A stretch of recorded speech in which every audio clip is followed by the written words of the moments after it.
Hello everybody, it's Terry at Get Living. I just watched the Spackman video, Adventures with Spackman. I'll have the link below.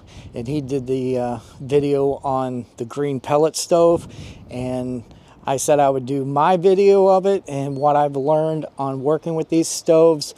And the video, the Lone Wolf 902 came out this weekend where he had a huge mishap with his stove.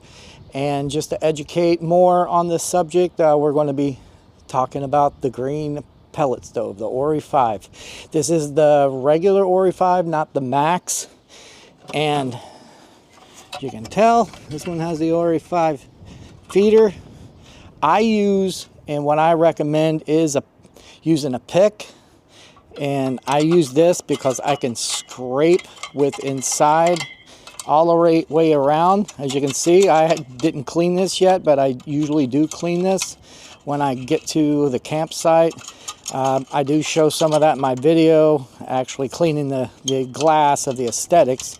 But as you can see, if you put this in while it's within the stove, you can get out a lot of it. So you can keep the flow going within the stove and not worry about it clogging, because that's a big problem with these stoves. They can clog, and as long as you keep on top of it and monitor, like before you go to bed, when you get up and use the bathroom, or use that excuse to use the bathroom and go to check your stove and give it a good cleaning. As you can see, there's still stuff in here. Here's actually the feeder I changed because I did order the extended hopper for my stove, and they actually sent me the wrong part, which is my old cage, which is called a pot.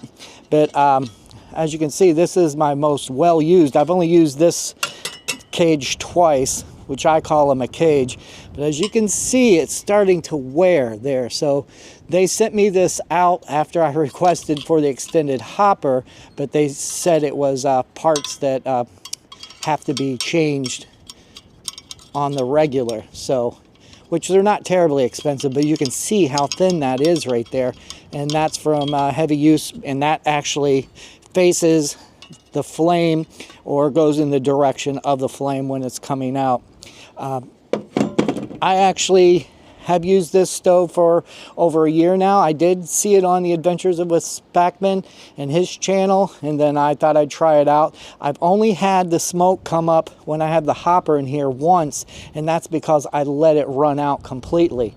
Now I don't have that problem. I got the double stacked with the extended hopper, and it really does a great job as long as you can go ahead and do your maintenance with this.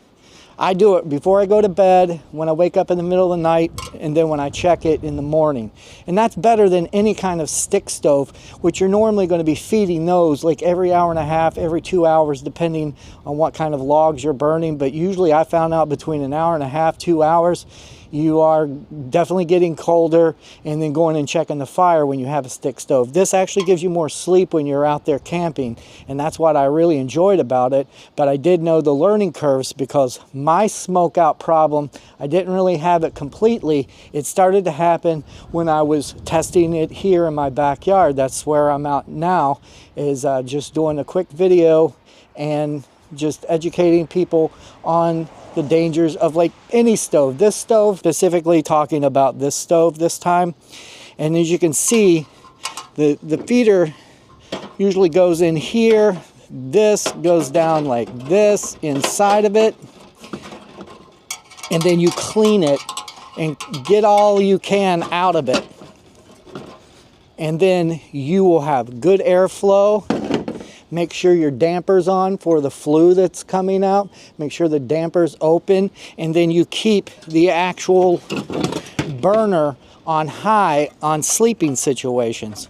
You're going to see here that mine is kind of set on high right now. As it drops down, it will go into a lower setting if this would work with me, but it's obviously not, because it doesn't have any weight going down, pushing down on it. But this is actually on high. When you see this is all the way up, that's high. When it comes down, There it goes. So as you can see, that would be on low, and that would be good if you're watching it, maintaining it, and you don't need to, especially for cooking. We found that, you know, burning it for cooking to keep the flame down, to keep the stove temperature down, so you can cook really well on it, opposed to burning everything.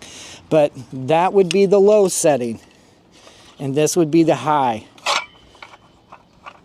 You want to keep this on high when you're sleeping, and when you're just not directly there monitoring it. But you should never run away from any stove and leave it unattended, because you can have problems like Lone Wolf 902 actually had. And I will leave the links for Adventures with Spackman's video on this subject and Lone Wolf 902's video in the description below. So yeah, go ahead and check this out, and I appreciate you stopping by and seeing what I had to say about this. But they are really safe stoves if you do stay on top of your game and what you're doing and trying to stay safe out there. Never take anything for granted, because it'll take you for granted. All right, it's Terry from Get Living. Hope to see you out there real soon. Thank you.